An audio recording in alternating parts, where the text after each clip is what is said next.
বসন্তের মৃদুমন্দ হাওয়ায় রং লাগিয়ে আবিরের ছোঁয়া আর তারুণ্যের উচ্ছ্বাসে উচ্ছ্বসিত হয়ে মৌলভীবাজারে উদযাপিত হল সনাতন ধর্মাবলম্বীদের ধর্মীয় উৎসব দোল।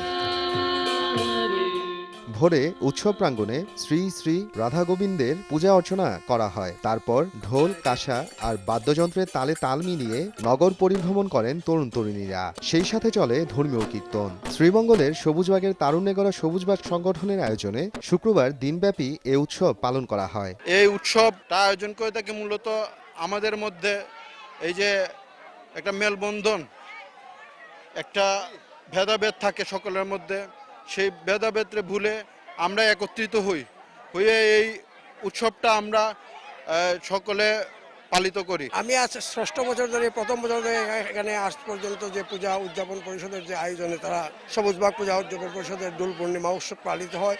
প্রতি বছর সুন্দর করে তারা এই অনুষ্ঠানটা পালিত করে এবং ধর্ম নিরপেক্ষভাবে সবাই সম্মিলিত হয়ে এই অনুষ্ঠানটা পরিচালনা করা হয়।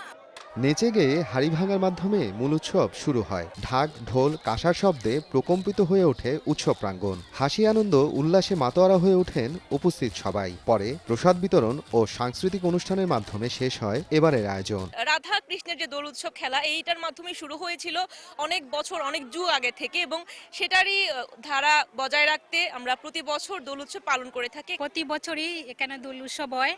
প্রতি বছরই অনেক সবাই আসে একসাথে, এসে আনন্দ করে। এখানে অনেক মজা করি আমরা, প্রতি বছরই আসি আমাদের মা বাবার সাথে। এখানে অনেক অনেক অনেক মজা হয়। ভগবান শ্রীকৃষ্ণ রাধারানীকে নিয়ে ওই দোল পূর্ণিমা উৎসবে রং উৎসব করছিলেন।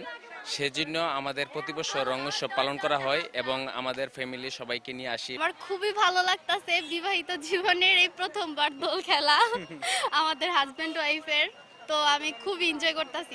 শ্রীমঙ্গল সবুজবাগ দোল উৎসব উদযাপন পরিষদের আয়োজনে এ নিয়ে ষষ্ঠবারের মতো অনুষ্ঠিত হল দোল উৎসব।